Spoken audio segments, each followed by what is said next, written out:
Ladies and gentlemen, welcome to the Tim Dillon Show. Starting off a little seriously this episode, we've been thinking a lot about the show and the direction that it's going in.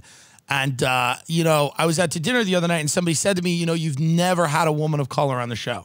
And this is true. And it's because, number one is because I don't have guests. Usually it's a show without guests. It's kind of me ranting. You guys are familiar.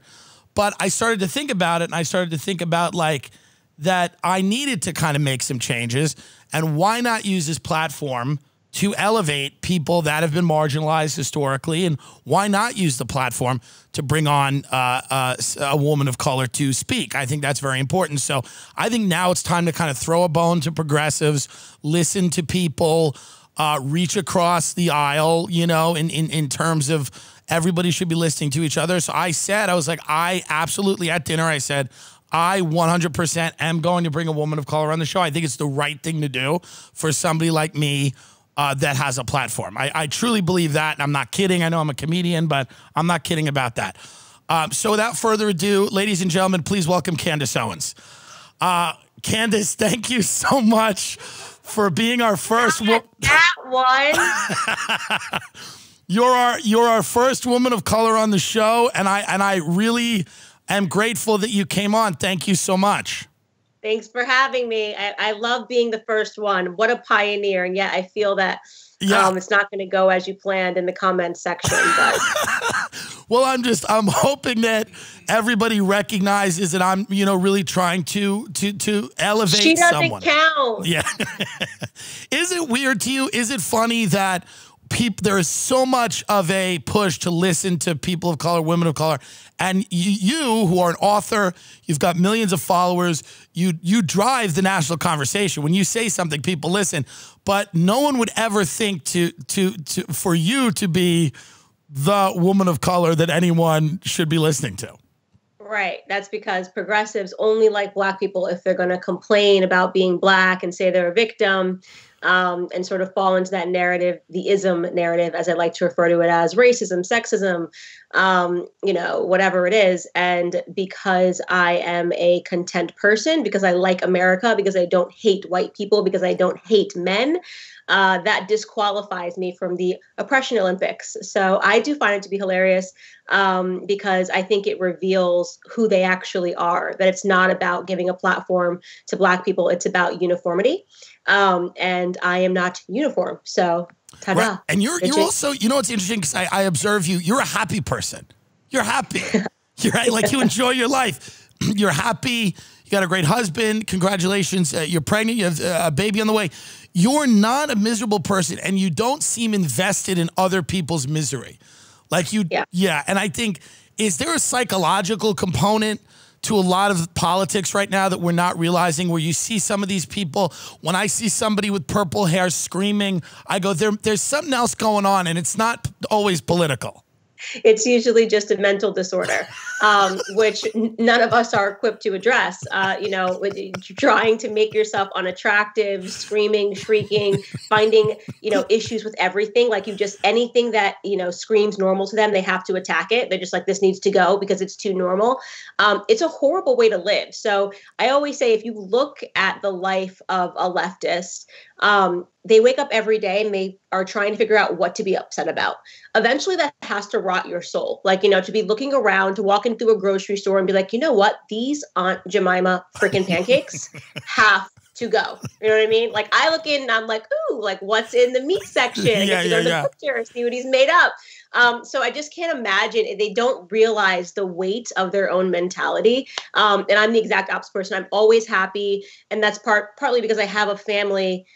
We just have a very good sense of humor. We just always made fun of each other growing up. We don't take ourselves too seriously. So I think having a sense of humor just makes life better. And the left just does not have a sense of humor about anything. Well, that's true. I mean, one of the things, there's so many comedians that do respect you, and a lot of them don't say so publicly, because you live by that code of, listen, you can say whatever you want about me. I'm going to laugh it off. We did a video where I dressed up like a Corona ball, and the Corona ball said that the Corona ball was going to come and go up your nose and find you in a grocery store. And I know Chappelle's talked about you, and other comics and SNL, you really roll with it. Like, you don't care. You laugh it off. I love what you said about SNL. I think you tweeted, your show hasn't been funny since 2009, which is true. Yeah. Why are you able to laugh things off, and why are so many people on the left, but also you have certain people on the right, just not able to do it? Well, I think first and foremost, like I said, I love humor. So like I grew up watching all of the stand-ups, and I think it's sad that comedians aren't allowed to say things unless they're politically correct. Political correctness is not funny. It's just not funny. Right. So like I always say, it was Chris Rock's Bigger and Blacker. It's one of my favorite all-time favorite stand-ups. And if you watch it from start to finish now, he could have never performed this in 2020. Right. He would have been burned over the coals. And what's beautiful about it is he starts out, the first thing he says is racially charged. He comes out on stage and he's like, white people in the back tonight. Then he starts going on about all of these stereotypes, making fun of black people for the baby mama culture, making fun of white people being like, if it's a school shooter, it's a white kid. Right. All of these things that like you could never say today. And by the end of it, this incredible thing happens where everyone in the audience, no one escaped. Whether you were Chinese, black, white, gay, straight, no one escaped. And you sort of realize, you know what? We all kind of suck, and we're in that together. And there's a beauty in that. There's a humanity in that, and not taking yourself so seriously and being able to laugh at yourself. Like, I appreciate the stereotype, even the caricature of Candace Owens, right? So like I found your thing to be very funny because it was hitting at this caricature of like, Candace Owens doesn't think I'm real. And that's funny. And I should laugh at that and not be like, how could he make fun of a woman of color expressing her opinion about a pandemic? Like, it's just so boring. It's funny. Are you ever invited, when they do, because you will debate anybody, you'll talk to anybody, you'll sit down with anybody. Are you ever invited to these colleges for these debates when they talk about critical race theory or intersectionality? Does anybody ever say, let's bring Candace in? Or even as I ask the question, I feel like I know the answer, because you'll go, like you'll show up and you will bring your ideas to people. But are you surprised by how little that happens? No, I'm not surprised, because everything that they believe in is a lie. It's a misrepresentation, and it relies on no one in the audience having a modicum of intelligence to be able to counter it, or being too fearful to counter it. So you could be sitting in the audience when the left is spewing their, racist, sexist, misogynist BS, but you're white and you're straight, so you got to shut up, right? Right. And they built that safe space around themselves because you just have to shut up. Unfortunately for them, according to their own rules, I'm at the top of the progressive stack, so they have to let me talk, which means that it relies on two people locking based on intellect. And the left cannot lock with me on intellect because I'm going to hit them hard. I know that all of it's BS, so they do the only thing that they can do is pretend that I don't exist. Is there any really smart person, whether it's Dr. Cornel West or whoever, where you go, it would be a tough debate? Like, do you ever look at somebody on the left and go, because I remember asking, I think I asked Ann Coulter this, I was like, and I think she said maybe it was Pat Caddell or Mickey Kaus at one point, who's kind of drifted maybe to the center now. But is there anyone on the left where you go, yeah, this is a person who I don't agree with, but I kind of respect them and I think they're smart? So you brought up Cornel West. I've debated him. Right. I've sat down and I've spoken with him. And the thing is he doesn't play far left when he's in the room with me. So we actually agreed on a lot because he's smart enough not to say ridiculous things and drive himself to the far left, which is just making no sense, right? So we were able to have a respectable dialogue. And to be honest, now I feel that those sorts of moderates have all sort of kowtowed to the far left, and their arguments are getting more and more ridiculous. So there isn't anyone that is kowtowing to the far left that I'd be afraid to be in the room with and debate. I find much more fear in debating people on the right. I would never debate Larry Elder. That is one person that I have been open about. Like, thank God we're on the same side, because the man is he's absolutely brilliant. He doesn't forget a single fact. And I think he's got like a photographic memory. But on the left, there's women can be men can be women. Like, what do I need to prep for? Right. Like in a debate about that. You know what I mean? Like, kids should be able to pick their gender. They have the agency. They can't figure out not to stick their hands in toasters, but yeah, sure. Let them decide on their entire, lifestyles when they're 2 years old. old. So, I mean, they're just so crazy right now that no, there's no one that I'm fearful to sit down in the room with. Right. Now, you got some flack. You often do. And this was about Harry Styles wore a dress on the cover of, I believe, Vogue. A ball gown. You get it right. A ball gown. And now my whole point was that no one can afford. If you told me, Tim, go get Harry Styles' dress on the cover of Vogue. I mean, if my mother was like, you know, you're about to kill her, I couldn't find a ball gown. I don't even know how to buy these clothes. They're too expensive. Most people don't. I talked about it on my show. I'm like, I don't think this is such a huge problem because nobody has a job. But that was a firestorm. So what about that? You saw that and you go, they're trying to get rid of traditional masculinity. Do you think it is kind of that plot, or do you think it's kind of just like Harry Styles trying to get attention and being ridiculous? Like, I feel like there's probably not a lot of dudes in the country that are going to start dressing in like Christian Dior ball gowns. Yeah, you say that because our generation, and when I say our generation, I'm speaking about millennial, older, a bit younger, sure. Because we didn't grow up with with culture telling us that men should be women and women should be men. Actually, that was this is a new crazy that the left has unleashed. Really has unleashed it, I would say, over the last 5 years now, where they're kind of harping on these kids to understand that gender is made up.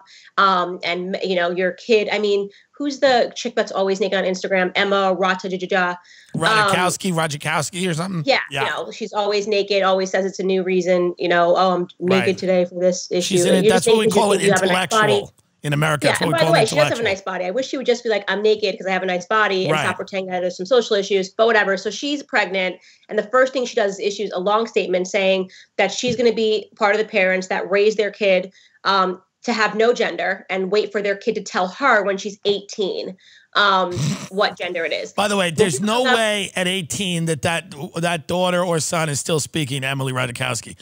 So she better get that. She better get that. She better get that sooner. It is weird. Like we saw the I think it's a you tell it. What is the church? Unitarian. The Unitarian video where they bring up the young kid, it was on Twitter, who's like 2, and they're like, hey, tell everyone you're transgender.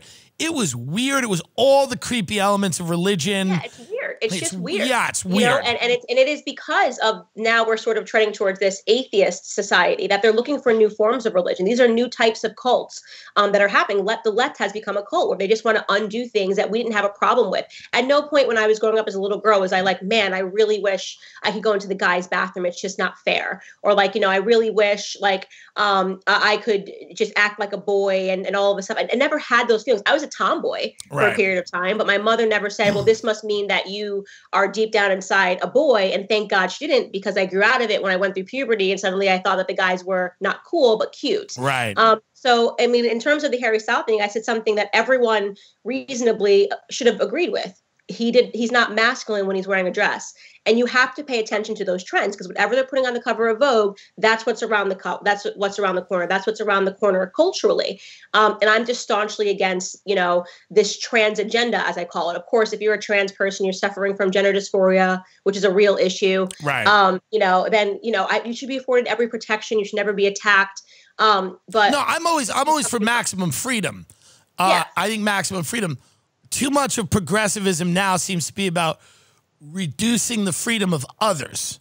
Right. It seems to be about corralling people and going, you need to think like I do. You need to believe this, or you are a problem. Bigoted, transphobe, homophobic, like, you know, and that's what I got for saying that he was not masculine in a dress. You know, I got called a transphobe. Like, I'm not afraid. Phobia means a fear of. I'm not afraid of men in dresses. Right. I'm stating my opinion that why can't we just have normal? Why can't we just see a nuclear family on the cover of any of these magazines? They're just trying to get freakier and freakier and freakier. And I think that there is a difference between diversity and perversity. And now the left is treading towards perversity. It's not about being diverse. It's about being how perverse can you get? And I'm just not for it. So I say what I say, and that's that. It's tough to be a man, isn't it? Tough to be a guy. Very. But you got to do it. Or you don't. I don't care. Doesn't matter to me what you do. But if you're going to do it, Bespoke Post has a new box of awesome. You get everything. Style and grooming goods, barware, cooking tools, outdoor gear. Make your real man grrr. It's important to have all of the things you need to be a man in a box. and have that box shipped to you by bespoke post. I'll tell you right now, take the quiz at boxofawesome.com. Your answers will help them pick the right box of awesome for you. They release new boxes every month across a ton of different categories. It's free to sign up, and you could skip a month or cancel anytime. Each box is only $45, and it's got $70 worth of gear inside. I mean, really, personal and grooming, barware, cooking tools, outdoor gear. It's a really cool way to get a bunch of different things that you need in a box for $45. You could get a box a month if you want of just cool stuff. I love gadgets and things and fun. Yeah. They give you something, you open the bag, you get it, you go, whoa. You're shaving with it, and then look at this, a martini shaker or whatever. And it's, you know what I mean? And then you go, oh, look, and this is a knife ooh, I scare the bear when I'm camping. I bring the knife out, and then the bear goes, oh, not today. I'll go kill that family. Or I don't know. But what I'm saying is that you get a lot of stuff in the box of awesome.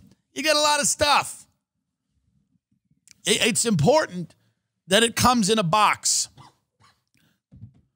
Whether it's gear to upgrade your autumn craft beers or cozy threads for when the temperature dips. How about that? You get a box come in, and you get a little cozy thread, a little sweater. How great would it be? You get a shaver, a sweater, some gear to upgrade your craft beers, and outdoor gear. Maybe get a little tent. It's nice. There's younger people listening to this show than I thought. Some of you want to be a man and grow into being a man. And this is worth all the 10 Jordan Peterson books. This is real stuff. Right. I'll tell you to slay the dragon and bring the gold back to the village. You don't even have to spend the money. I'll tell you that. I'll tell you got to go on the archetypical hero's journey.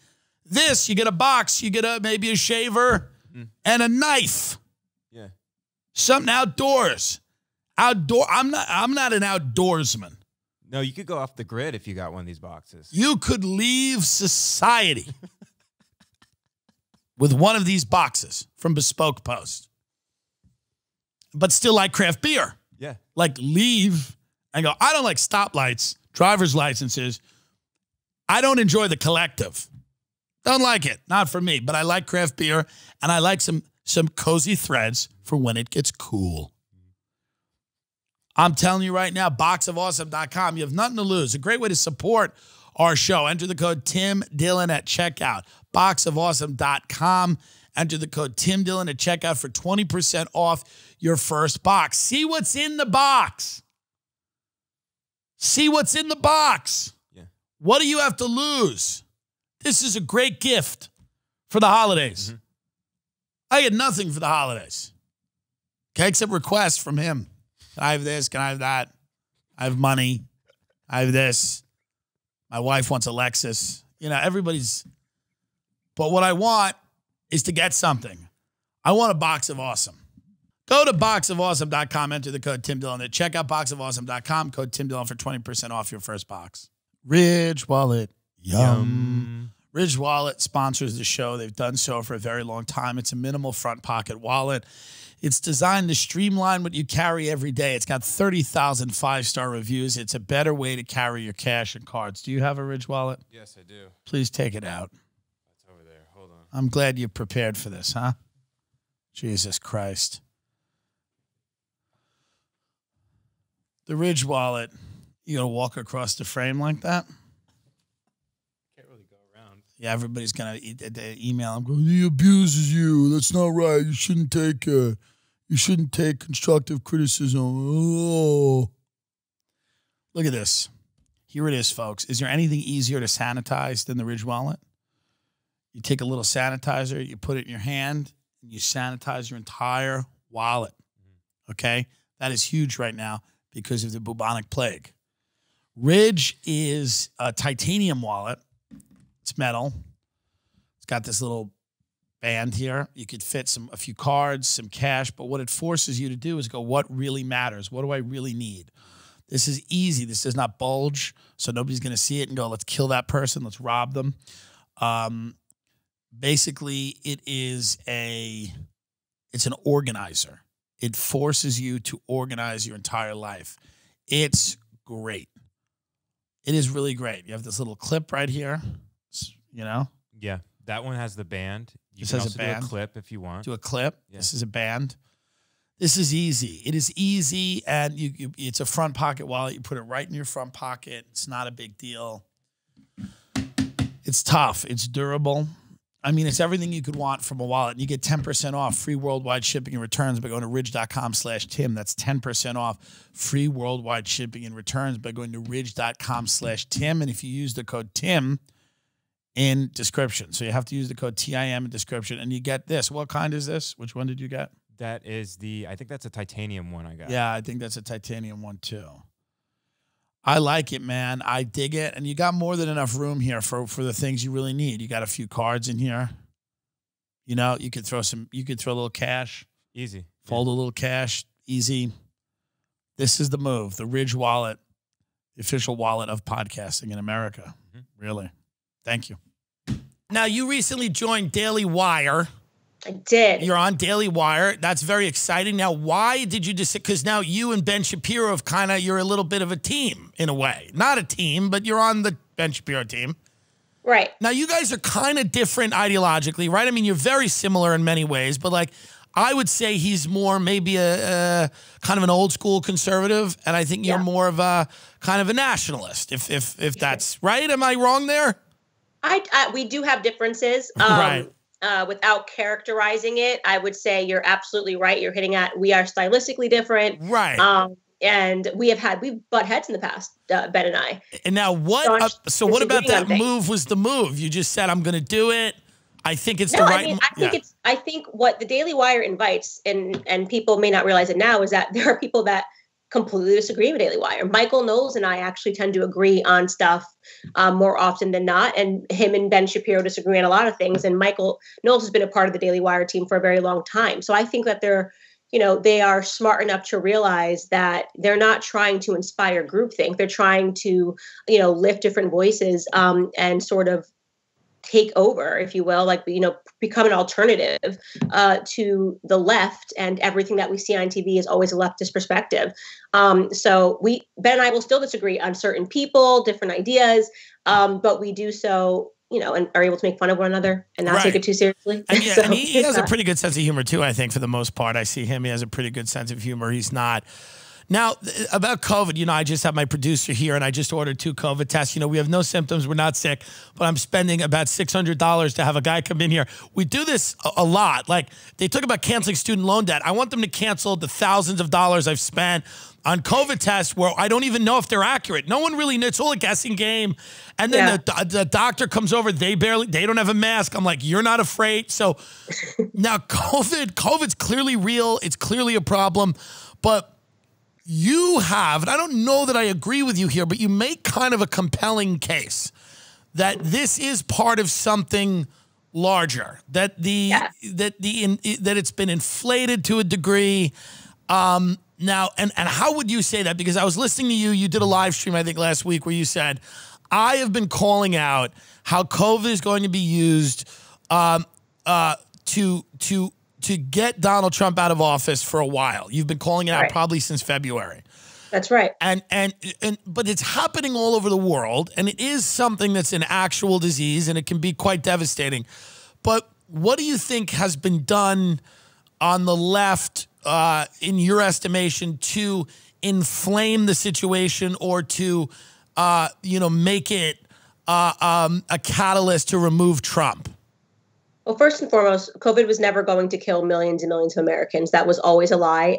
It was about basically transforming America, a free society, into a totalitarian state. Going into this year, Trump had a roaring economy, and there used to be that expression, it's the economy stupid. It guarantees you a second year. We did not have a mail-in ballot system, which is the most fraudulent, susceptible system that you could possibly have in terms of voting, implementing that entire system virtually overnight in all 50 states and just going, there's no way there's going to be any fraud. So I was calling that out, which seemed obvious. So his economy got crashed. You changed the entire way that America votes, which allows for more fraud. And at the same time, you're crashing American businesses when we know that China was very close to, essentially what China has been trying to do, for those of us, who study foreign policy has been taking, the Belt and Road Initiative, getting all of the world to turn to China as the world leader. And that's very much happening right now. I mean, China, despite implementing genocide on the Muslims, somehow has a seat on the humanitarian board at the UN, which makes entirely no sense.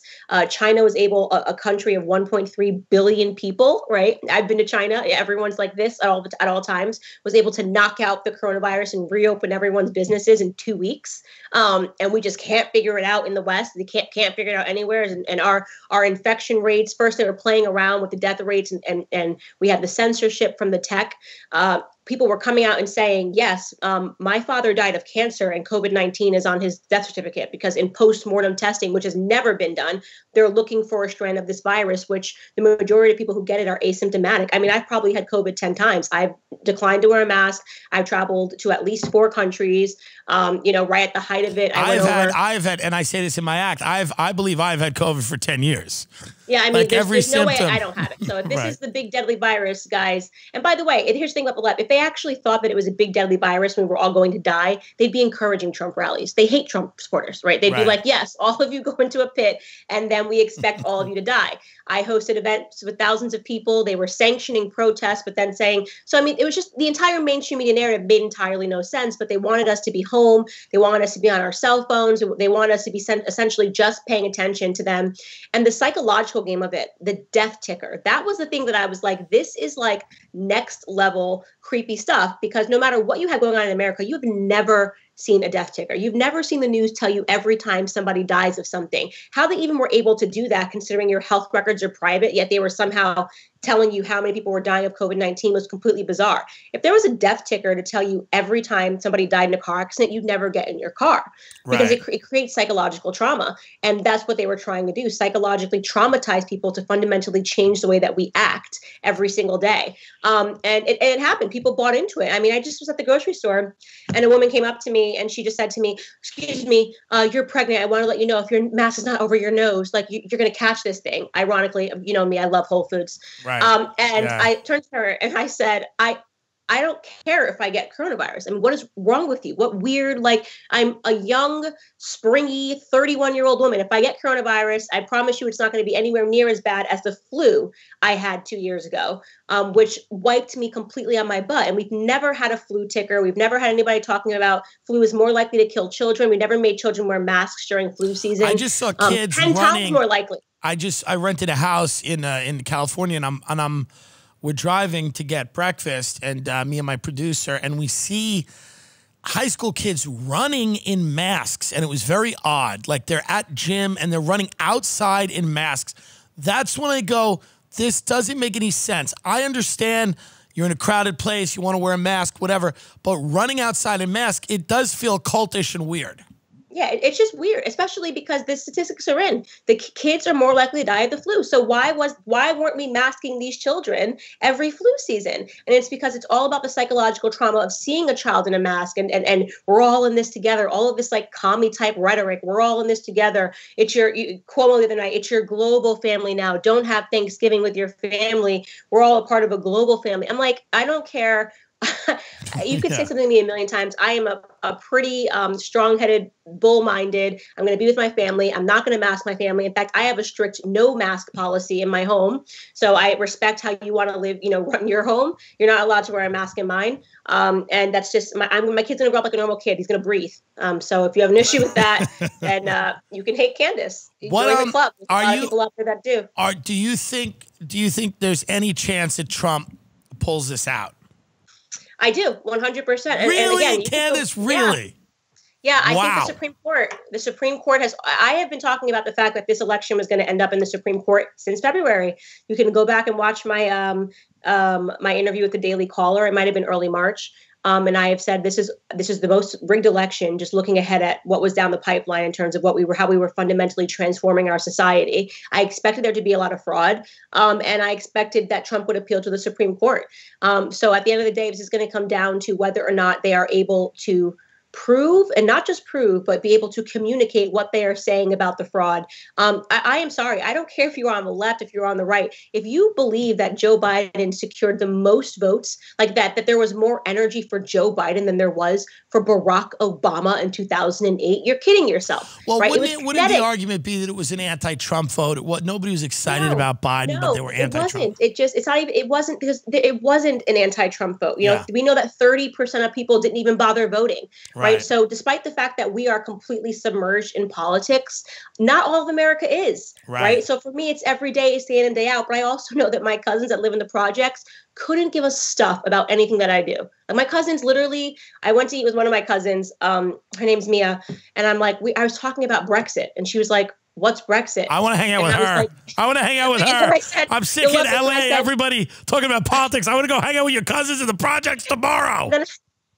And I said to her, Mia, it's, the Brits left the European Union. And she goes, what's the European Union? Yes. And I was like, I love you. Yeah, I love her too. I love her too, by the way. I want to go hang out with her. What explains, and I mean, you have a huge part of this. I think I tweeted that. I said, Candace Owens is a huge, now the black conservative movement is it's not covered by the media at all. And you're the biggest voice in it, but there's tons of people out there, Coleman Hughes, whatever, a lot of different people. And the media ignores this like it's not happening.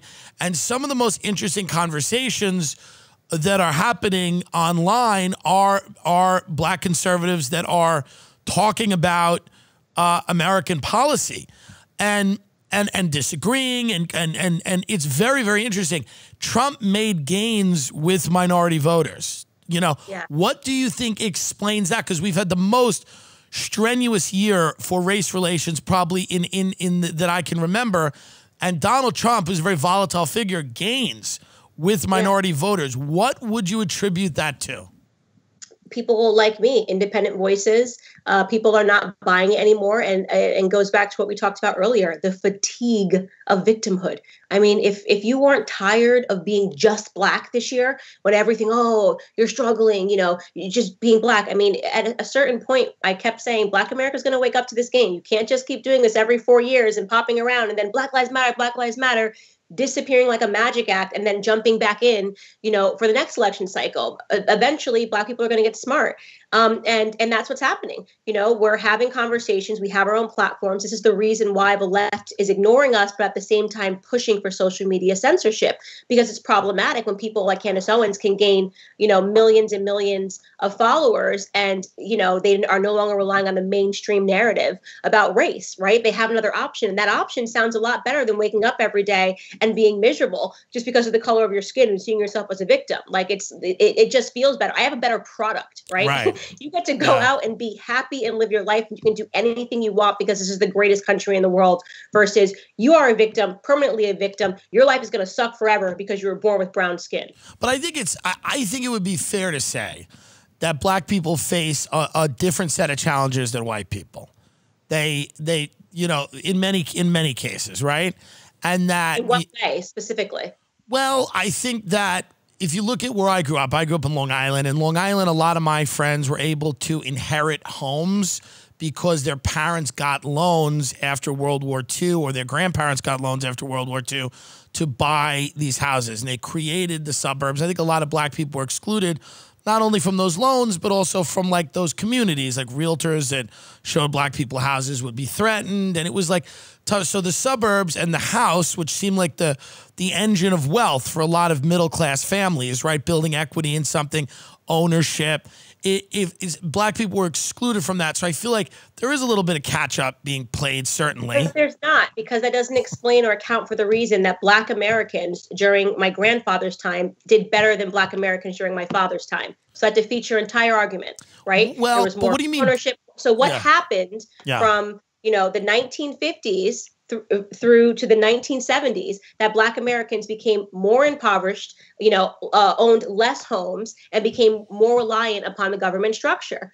And the truth is we married the government, welfare. And now, whether you want to argue whether or not that was strategic and whether it's the fault of the government and Lyndon Baines Johnson, for proposing the Great Society Act, which is what married Black women to the government, that's an argument you can have. But you can't say it's because there's this long-standing Black Americans just couldn't break away. If you look at the 100 years following slavery, Black Americans did well. The fact that Black Americans performed better economically under Jim Crow laws than they are doing today, you just cannot point to a systemic racism. It has to do with choices, the choices that we made to marry the government, and the fact that we cannot outthink this government structure, that, Black Americans still believe in the victimhood and will take the handouts, that Black Americans will take to the streets and demand, AOC right now is saying we need to make sure, Black and brown people, the government pays them to stay home. Well, hello, welfare policies that, were the first thing that crippled Black America in the first place, that they're being reintroduced right now under COVID-19. Right. So I always say right now, we have a choice right now if we're going to give another 100 years to Black poverty by all of us saying yes to more government handouts. We don't need government handouts. That's the biggest issue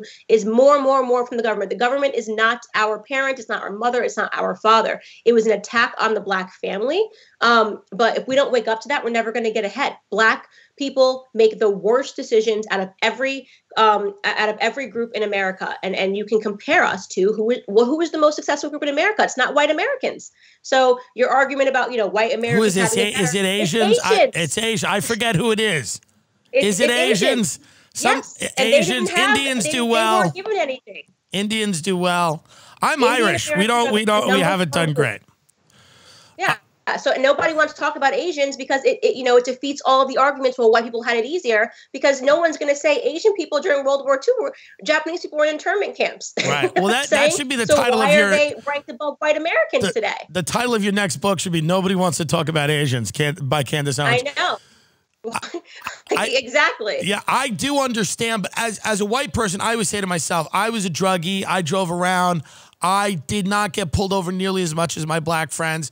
I feel like they 100% are more likely to get pulled over, more likely to go to jail. And we're doing a lot of the same things, right? I was, irresponsible, reckless human being.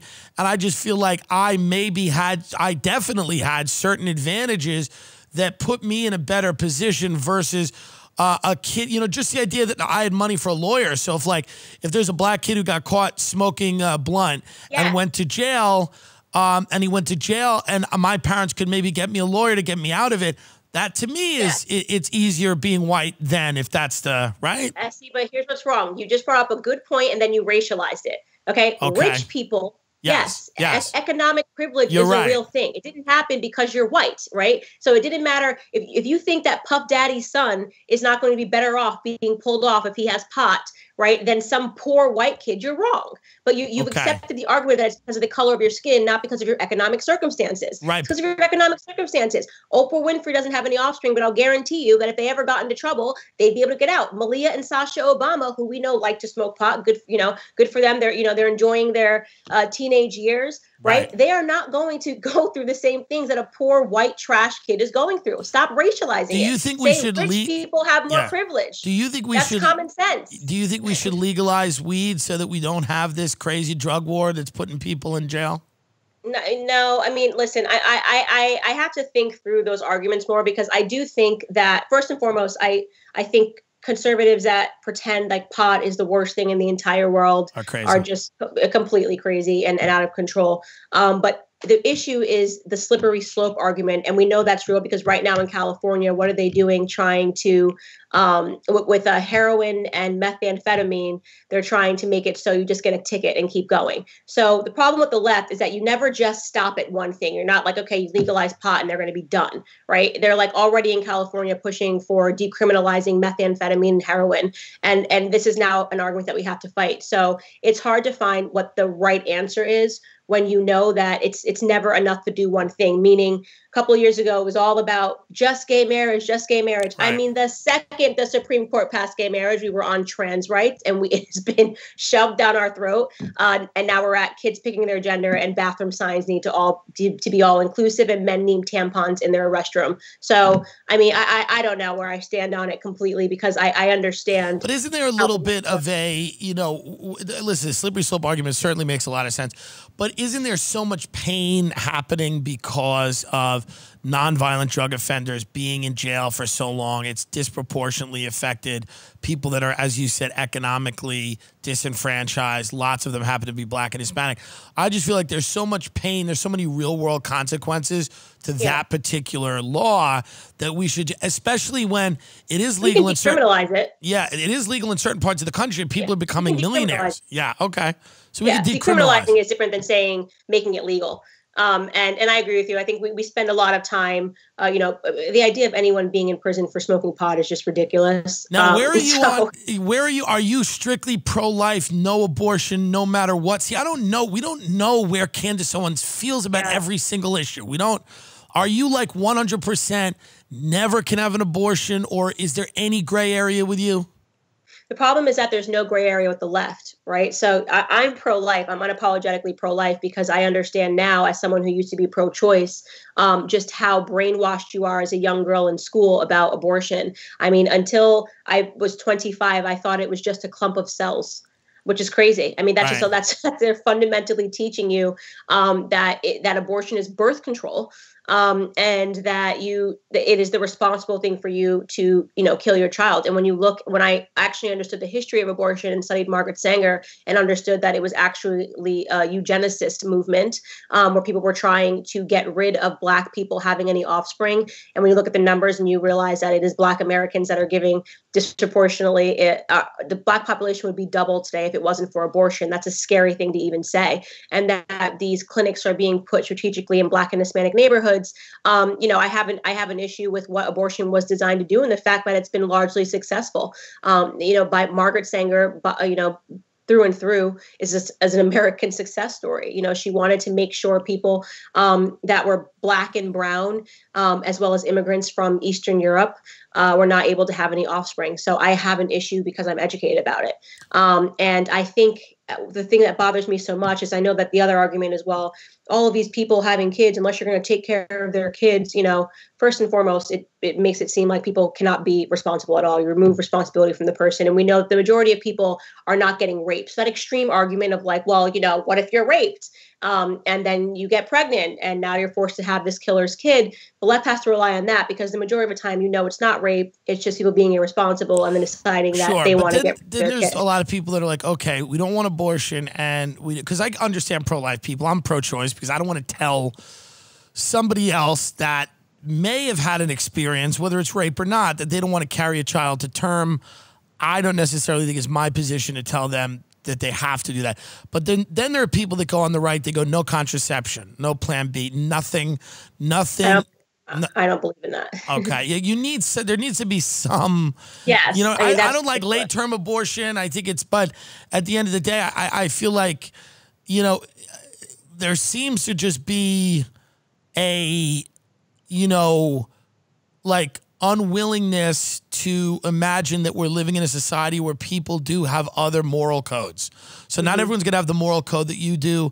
Not everyone's going to have the moral code that, whatever, that I may, or at the end of the day, it's like, I think that we need to figure out a way to exist in a society where people can have different beliefs. And as long as they're not infringing on your ability to live happily, then they can kind of live, as long as they're not compelling you, you know? Candace, you froze. Candace, we lost you. Sorry, I just do not accept you talking about abortion when I'm 8 months pregnant. Yeah, I was just about to say, I said, you know, it's just one of those problems. Recently, we moved our show to CIA.gov, and they promised that there would be nothing that they would do. But they said we're going to leave the show as is. CIA.gov is where you can find the Tim Dillon show now. But that's my thing. It's like we're all living in a society. Everyone's going to believe different things, and I think that we should all try to respect each other. I know that seems like a crazy statement, but I feel like, you know, people shouldn't infringe on each other's freedoms if at all possible, unless it's something absurd. So let me just say something to you, and I'm going to bring up what I said earlier to you. So I said earlier to you that, you know, the stuff about women being men, it wasn't the thing that they pushed when we were in school, right? And that's the thing now. The younger generation is grappling with. They're being told women can be men, men can be women. Well, our generation was actually what was pushed upon us was sexual freedom, right? So if you're a millennial, the whole concept, it's just a clump of cells. Everybody's having sex. All of this stuff was basically shoved down our throat. The generation before didn't get that. Right. So your perspective on abortion is actually you being a product of your own generation. And the way that I learned about this, and it's a really good book written by Thomas Sowell called Inside the Education System, the Dogma, the Lies, the Deception. He talks about this. Sounds like a fun read, like a light, fun read. I mean, I love Thomas Sowell, but he talks about this push for, sexual freedom and everybody's doing it. And like, but aren't we all products of our generation? Like, isn't the idea that me being okay with you voting means I'm a product of my generation too, right? Yeah. No, there's always some good things. But what I'm saying is that your perspective and what was my perspective, so I'm not even calling you out on it. I agreed with you. Right. No, I got you. It's what there's something that they give to every generation, and we became the sex, it's whatever, it's a woman's body, my choice. I mean, that was the poison that was taught to us, and that I've kind of reversed that, with the exception that I'm also not the person that goes around and woman got an abortion and calls her a baby killer or believe it. I don't believe that's helpful dialogue. I believe that everyone can be educated, and you can decide to become educated later about something like I did, without being vicious towards people that have made different decisions in their life, with the information that they had available at that time. Sheath underwear is great. It's great as underwear. It's great as a bathing suit. The guy who runs Sheath Underwear is a big fan of mine. He's a huge fan of comedy. He's a big supporter of comedy and podcasters. It's really, really good. Sheathunderwear.com. Go check it out. If you use TIM30, you save 30% till Christmas. Sheath is amazing. I really, really like it. And I'm not just saying that. They send me, I got a care package of it today. It's perfect. It's great. If you're an athlete, it's great. If you're not an athlete, it's great. If you're a swimmer, it's great. If you don't swim, it's great. If you sweat a lot, it's great. If you don't sweat a lot, it's fine. It has like a pouch to keep your junk all, nice and perky. And, it really, it stops chafing. It stops all the uncomfortable stuff that, you run into with underwear. Sheath underwear really eliminates all of that. And it's great. It comes in some cool styles. It's fun. It's really all I wear now in terms of underwear. It really is the best. They're the best underwear company, and I'm really happy that they sponsored the show and that I actually like the product. You wear it too? Yes, I do. Yeah. I mean, that's a real, testament to it, is that both of us wear it. We actually do. We actually do wear it. Ben wears women's panties, and I had to get him to eventually start trying Sheath underwear. But he wears thongs, like thongs that stick out of his jeans to a point where it's kind of like, it's odd, but that's part of what happens when you're raised deeply Christian. You have to act out in these interesting ways. And Ben wears kind of like leopard thongs and black thongs, really like stripper thongs. Yeah. And just a G-string jammed up his ass. But then we said, why don't you try Sheath? And since then, he's been wearing Sheath. Love it. And it's been, a really good thing for him, and we really appreciate that, because he just wore G-strings and it was like odd. But I support my friends, and even him, he's more of an acquaintance, really. But I support him in whatever he does, But so if you go to sheathunderwear.com, it's pretty simple, folks. You go to sheathunderwear.com, do some research. The inventor, Robert Patron, what's his name? The inventor, Robert Patron. Check the story. It's interesting and even somewhat inspiring. Yeah, it's an inspiring story of the shit. Can you get up the story of the Sheath underwear guy? By the way, this better be fucking inspiring. I'll take back everything I said, but I do like the underwear. But Robert Patron, Sheath underwear. I mean, what's the story here? What's the inspiring story? What is the inspiring story? I'm very curious now as to what the. Is there a link? What is the inspiring story for Sheath underwear? It's like Robert spent 10 years as a neo-Nazi in a militia, and then he decided that it was time to make underwear because he realized he didn't really hate Jews. He just hated chafing. Where's his story? Oh, our story. Here we Our go. story. Here we go. Here we go. Oh, it's he's a veteran. That's right. This is what it is. Robert Patton. Robert Patton. He's a veteran. He was serving our country overseas in the scorching heat of the Iraqi desert. He was a guard at a prison called Abu Ghraib, which they then closed. Robert was the leash specialist at Abu Ghraib. I don't know what that means. He tended to the dogs. He was the German Shepherd trainer and leash specialist at Abu Ghraib prison. And then I think he went to work at a restaurant called Guantanamo Bay, which was probably a seafood restaurant. And he was in charge of the water. I guess he was a busboy. So he did the water at Guantanamo Bay, and he did the leashes and the dogs at Abu Ghraib, which is probably what I think what they were doing is they were giving dogs to the Iraqi children, and he was in charge of leashing the dog and then giving the puppies to the families. That's nice. So it is an inspiring story. Hey, sheathunderwear.com. Sheath Underwear. Is that, am I saying that right? Can you get the thing up, please? Oh, yeah. Sheathunderwear.com. Tim30. You save 30% till Christmas.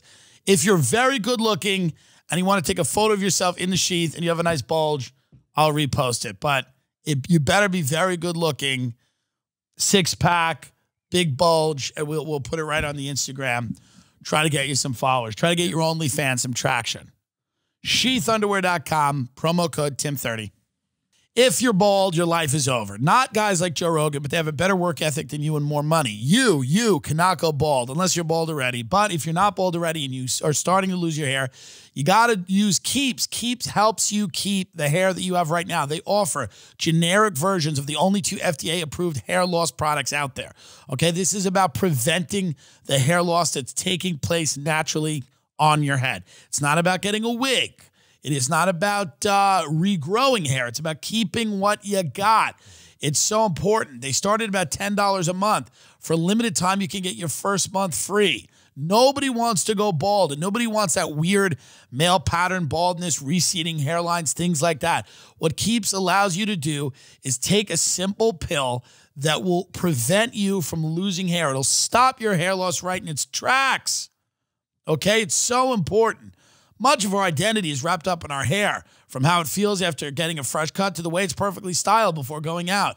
That's why when we get into our 20s and 30s and start noticing the first signs of hair loss, it feels like panic time. But let's face it, no guy is ever ready to go bald. So thankfully, there's Keeps, the simple and easy way to keep your hair. Ben didn't use Keeps. He's got a wig. This is a wig. This is not his natural hair. It is hair that has been surgically welded to his head. It's disgusting. But with Keeps, you don't have to do that, okay? We got a special offer. Take action to prevent hair loss. Keeps.com/TimDillon to receive your first month of treatment for free. That's Keeps.com/TimDillon. KEEPS.com. KEEPS.com to keep your hair. Don't you want to do it? I'm telling you right now. It's so important. Do we have a promo code? Yeah, just Keeps.com/TimDillon. /TimDillon, folks, and you'll keep your hair. And this is important for everybody. And women, right? No? Yeah, of course, yeah. Women, men, you got to keep the hair. Thank you. Now, in terms of the police, because there does seem to be an issue here with the police and the black community. This is from what I've casually observed. How would you address this issue? Yeah. As somebody that we make Candace Owens president tomorrow, what do we do? Do we demilitarize the police? Do we de-incentivize? No, we don't. Well, isn't there a way to demilitarize them? Because I'm not saying defund them, but do we need for the police to be like stormtroopers running around the country, kicking down doors because somebody might be smoking a joint? There's got to be a way to rein the police in a little bit, no? Let's be clear. The police are not kicking down your door because you're smoking a joint. Okay, so that's like leftism fantasy land. Like, I'm just smoking a joint, and the police always just kick down the door, and because they're just like military right now. Like, come on, that's ridiculous. Like, maybe you're a drug dealer and you happen to be smoking a joint, and the police came at that moment. But let's be real about that. Secondly, I have this crazy idea. I'm trying. Keep going. I'm just smoking a joint, man. I just came in here, guns a waving. But what I will say, I'm a big believer in teaching your kids to respect police officers. So if somebody can point to me to the case this year where the person who we saw being, aggressively pursued by the police was listening to the police officers' instructions, then I would say, okay, maybe we do have an issue with police officers. Every single case that is brought to the public forefront, the thing that never gets discussed is why couldn't this person listen to police orders? And I mean, we're not talking about like the police snapped on I'm talking the police officer is saying 18, 20, 30 times, giving them an instruction and they don't do it. And they keep coming towards the police officer. A police officer's life needs to be protected too. And these people are crazy. What we saw in Philadelphia with that guy, Walter Wallace, wielding a knife. I mean, and still Black Lives Matter protested and rioted and looted. And because he was shot and killed, as he should have been shot and killed because he tried to kill police officers. The problem is that we have arrived suddenly into a society where people do not believe that they have to respect adults, period. And this is what happens when you have an entire generation of people who have grown up without fathers in the home. The idea of listening to any type of authority feels to them to be like an assault. Why should I have to listen to a police officer? Why should I have to listen to my teacher? Why should I have to listen to my guidance counselor? We have an authority issue in this country in terms of having basic respect. And it's not a hard request. When a police officer pulls you over, I've been pulled over, I listen to his instructions. That's the first thing. Right now, you have parents teaching people you don't have to listen to police officers' instructions if you are Black. But when and we look that at, is going to right. lead to more Black death. When we look at a lot of these videos, we see incidences where police seem to be using excessive force, right? Now, the most extreme example is George Floyd, who lost his life. But then there's other examples where we look at the videos and we go, wait a minute, what in God's name is happening? Why are the cops doing this? Why are they sitting on a guy? Why are they cutting off his airway? Like, shouldn't cops be trained to basically get someone in cuffs and then put them in a police car and not use a lot of these techniques that they're using, whether it's a chokehold or something where you can do serious damage to somebody? Wouldn't that be good to kind of do more training? I mean, more training is not a bad idea, right, for the police? I'm saying, when has a cop done a chokehold on somebody without asking them to first abide by basic instructions? I understand, but and let's use George Floyd as an example, because they refused to release the full tape in its entirety until it leaked to Daily Mail, some 8 months after the riots had stopped, right? He was asked to get in the vehicle. He was already in cuffs and was asked to get in the vehicle. He resisted getting in the vehicle as he was standing and was already cuffed. Said he was claustrophobic and didn't want to get in the vehicle and asked to be put on the ground, right? This is after they had gotten him from a car. So we knew he wasn't claustrophobic when he was in the car trying to get rid of his fentanyl, right? Then they try to put him in the police cruiser and he starts saying, I can't get in there, I'm claustrophobic, saying I can't breathe as he's standing up. Right. So once again, we have a situation where we're so keen to say what police officers could have done differently. What can human beings, people that are not police officers do? Follow basic instructions. Well, we got to imagine that the job, their instincts are not to put you in a chokehold. Right, but the job of a cop is you're dealing with people when they're not at their best, right? Now, I have people that I know that are cops that tell me our job is if we're at a situation, you're already dealing with somebody that's not at their best. They might be drunk, they might be on drugs. They're basically, this is not the best moment of their day. And I just think that it can't be like, hey, abide by me, or the immediate next step is chokehold. There does have to be some value in de-escalation training, or we cannot stand on someone's head. I'm sure you agree with the George Floyd. You know that. Like, what they did to George Floyd was murder. It was crazy. I mean, I agree with that. And I've said that over and over again, that I didn't have to end in that situation, even though I do feel it's important to point out that George Floyd, by his, according to his death record, he did not die from a chokehold. He died from a fentanyl overdose. Okay, but I'm sure the chokehold didn't help. I'm sure it didn't help, but he was not restrained in a way that stopped his breathing. No, a media misrepresentation that should be clarified. Right. But regardless, I don't think a police officer should be on anybody's neck for 9 minutes. Right. And so I will agree with you on that assessment. But what I also am disagreeing with you on is the idea that this is the standard across police officers. You know what I mean? I mean, millions and millions of arrests every single year, and we're talking about 20 of them that go wrong. All right. And 9 Black men where the situation went wrong this year, down from when Obama was in office. So we're hyper focusing on an issue. 9 arrests that went wrong in all of 2019, despite 2020, despite all of these arrests. And why are we doing that? Human beings are not perfectible. So you're never going to be able to beat that amazing number of 9 going wrong. Right. And this is the reason why we know the names of every single Black person that has ended in an unfortunate circumstance with police officers, because it doesn't happen often. So we're able to know every single one of their names. And, again, I believe in personal responsibility and accountability. I think police officers are treated horribly more often than the other way around. And the data and statistics back up my point. Police officers are killed by Black men 18.5 times more than Black men are killed by police officers. So you're putting the onus on police officers to be even nicer, even though they're 18.5 times more likely to end up dead than the other way around. No, it doesn't. It doesn't work that way. It's a dangerous job. It's a dangerous job. And it's one of those jobs where I think, like a nurse, like I joke around about nurses now that are yelling and screaming on Facebook about how tough their job is. I get it. It's a tough job. But when you were a nurse, you also signed up for the idea that sick people were going to come into hospitals. This is part of what you signed up for. So I just feel like with cops, like they signed up for a job that was potentially deadly. It was very dangerous. And they are not the ones complaining and protesting. Right. All right. Yeah, she's, but listen, sometimes they complain when you ask them to, potentially, like take a look at their behavior or their culpability. I've heard cops just like reject it out of hand, but I've heard other really smart people that are police go, listen, there should be more de-escalation training, right? There should be more training.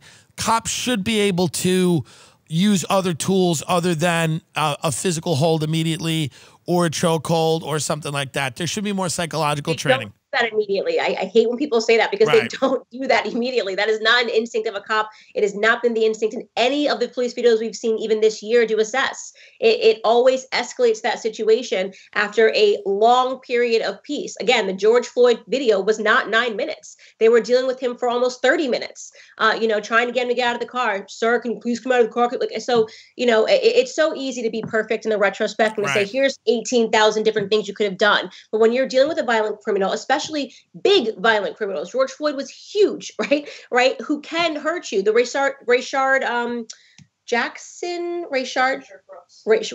Brooks in Atlanta. They were so nice to him. Sir, can you please get out of the vehicle? You're sleeping at a Wendy's, blah, blah, blah. Nice. Can you turn around? We're just going to cuff you, all this stuff. Yeah, and then what happened? Yes, you're right about that. Police officers. Oh, so let's look back at the tape though, Tim, and go, well, here's how they could have de-escalated. Right. I mean, I did feel that guy was asleep in a Wendy's. That guy was asleep in a Wendy's drive-thru. Yeah, that guy was asleep in a Wendy's drive-thru, and I've been there. But when you're woken up, you just have to have the cops go. You just have to leave. I've been asleep in a Wendy's drive-thru. So going forward, on a positive note, does Candace Owens ever run for office? Oh, this is the first time I've gotten this question. No, you get it all the time. I do. Listen, I do not have any plans to run for office at this moment. What an answer. Everybody, people are saying Candace 2024. I've seen that on Twitter. Maybe. How about that? Maybe. Maybe you'll run for Bay. Well, by the way, I want to, you are really, what amazes me about you is you have a great sense of humor. You're always willing to have a discussion. You're a fan of good comedy. I think that the world would be a better place if more people had your attitude. Not all of your attitudes, but the one about open dialogue and open discussion. And I want to congratulate you on being a mother. Thank you. Are you excited about that? T-minus 6 weeks, and I will be a mom. Are you going to be softer when the baby comes out? Does Candace Owens go a little softer when she's a mom?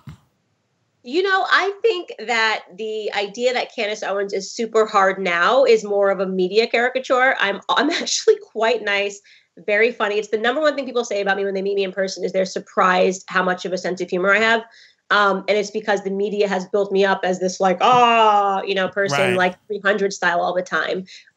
So yeah. When you go out, do people recognize you, and are they friendly for the most part?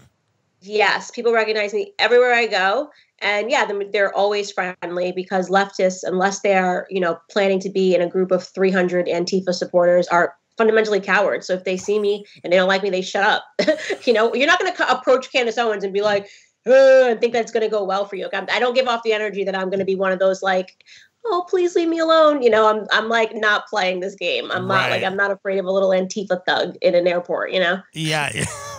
Yeah, well, I didn't even mean that. I just meant you go out to dinner in D.C. Is the people in the political establishment, are they kind of like, hey, Candace is a potential ally? Do you ever, like, you don't have to say who, are there ever people behind the scenes that talk to you that are, because you have a very big platform, you have a very, you know, big reach. Is there anybody that's like, hey, we got to get Candace on our side? Well, no, I will say there are a lot of celebrities, A-list celebrities that I speak to regularly. And I think it would shock people. You know, Kanye's probably the only one that's been out public about his beliefs. That wouldn't shock me because I live in Los Angeles and I know there's a lot of people that, you know, watch what you say and read what you write, and some of them have fake Instagram accounts so they can follow me and follow conservatives. Some of them don't agree with you, and some of them do agree with you, but they find what you say very interesting. Right. Yeah, I think that that's kind of why I'm here, is just because there's just been such a dogmatic approach to culture and to politics. And I just want people to think. And I also want to make it okay to be normal. Like suddenly normal people have to shut up all of a sudden. Like, it's like, unless you've got something going on, or, you know, it's like, so I'm just like, listen, I'm a happy person. And it's like a lot of these people that are trying to be not normal are actually trying. Like they're not artistic. They're not like a genuine where you'd be like, oh my God, that person's a freak of nature. They're amazing. It's like someone who's truly trying to exist outside of this spectrum for no reason other than the fact that they don't have much going on. I mean, I know a lot of people that where it's like, okay, you have purple hair and whatever, suppose you're non-binary, but let's be honest, you just work at Geico. Like, there's nothing wrong with it. You're just answering claims at Geico, or you're at Oberlin. Not impressed. You're just stupid. Right. They're just at Oberlin College, and they're like, I want to be interesting, special, and different. Yeah, you know, everybody wants to be a special little snowflake, and I get that. I mean, and you see that, of course, you see that in Hollywood so much too, where it's like they're complicated for no reason. That's what I mean. It's like, why did Harry Styles put on a dress? Because like, there's nothing really wrong with Harry Styles, right? He's very talented. He's good looking. He's a great singer. So it's like, how can I just be controversial and, you know, put myself in some weird minority box? I'm going to be a man that wears a dress. Like, okay, we get it. You know, like Miley Cyrus. Nothing wrong with you. Grew up with money, dad's famous. I'm going to shave my head and say that I sometimes feel like a man and woman. Okay, we get it. You want to be a special little snowflake, right? But like, there's nothing wrong with you. Like, you know, and so I poke fun at them, and it drives them crazy because they're trying so hard to be different. And it's just like, dude, just be freaking normal. It's fine. Like, people will like you either way. You don't have to try to be so subversive all the time. Yeah, I mean, listen, the answer is if you want to be different, you want to be special, be Tim Dillon, be Candace Owens. That's all. Candace Owens, yeah. Tell everyone where to follow you if they don't already, and they probably do. Follow me on the internet. Okay. Buy my book, Blackout. Yeah, Blackout is out. The book is out, Blackout. Buy that. The Blexit movement. Are you doing any more live events? Or yes, as soon as we can figure out what state is allowed to have human beings in a capacity where they're allowed to be next to each other. We're moving to Nashville. Are you moving to Nashville? So you're going to move? I am. Wow. I'm moving to Nashville. I just did Zanies, the comedy club in Nashville, and it was great. I did 7 shows there. When I went to visit, I saw that you were there that night. So that was the first. That's when I bought my house that night. You were there. I was there, and it was a great time, and it's a great city, and I think you're going to love it. Yeah, I think so too. I'm thinking one more year in LA, and then I might get out of here. I might go to Texas. I don't know where I'm going to go, but it's just getting the amount of money we pay in taxes versus what you get. Yeah, it's stupid. It's like prison. It's just stupid. I'm like, why do you live there? I say to people, I'm like, what are you doing there anymore? Like, eventually they're going to build walls to keep you guys in because, I mean, everyone's fleeing. It's just like. Well, Candace, you're still holding on. Last question. You're still holding on. You believe there's a chance Trump gets inaugurated again? I mean, that would be wild. Candace, that would be wild. I think it's going to the Supreme Court. So, I mean, but I've always thought that. I didn't adjust my opinion after this election. No, you didn't. You've been remarkably consistent the whole time. I will say that this is where you do kind of win an award. You have been like consistent the entire year about what you thought was going to happen and where it would go. Yeah, exactly. And we're here now. So I'm just like, you know, I think it's going to go to the Supreme Court, and we have the courts. And by the way, if he wins, there's going to be a civil war. So hope everyone's pro 2A, because this is not going to be, it's going to be an issue in this country because they all actually believe that Joe Biden's already the president-elect. He's not. You know, it's just Trump hasn't conceded. And so we'll see what happens. I obviously, for the sake of the country and us not getting swallowed by China's Belt and Road Initiative, I hope that Trump wins. I pray that Trump wins. Well, if there's a civil war, hide that ring. That's a real rock over there. Put that in a vault if there's a civil war. I mean, that is crazy. You've done well. You've done well. And I appreciate that. And if things take a turn for the worse, you can always go to your cousin Mia, and she can sling that in the projects. You could buy 3 more houses. Trump who is what she'll say. Yeah, Trump who. I love that. Candace Owens, thank you so much for doing this. I really appreciate it. Thanks so much for having me on, guys. All right, thanks a lot. See you later.